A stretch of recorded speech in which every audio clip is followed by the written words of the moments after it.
Apostle, kuna kitu kingine kimetokea. Nini kimetokea kingine? Huyu mama ni mjamzito, mimba yake ni ya miezi 7. Ndio. Amekwenda hospitali leo hii akaambiwa mtoto wake amekufa.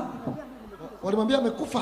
Ndio, na madaktari ndio mtu wamempima. Ndio, na ndugu zake sasa hivi wako hospitali. Yeye ametoroka akamwambia anaenda uani, akaja hapa madhabahuni.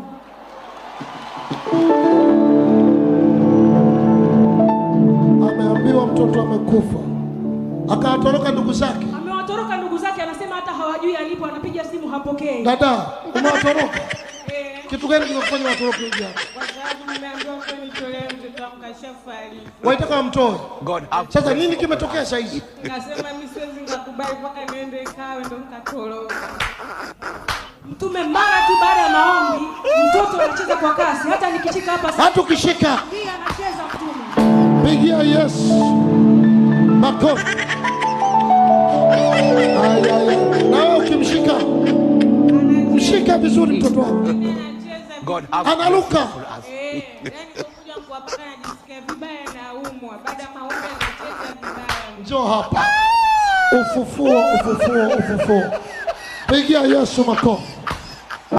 Yesu amefufua mtoto wako.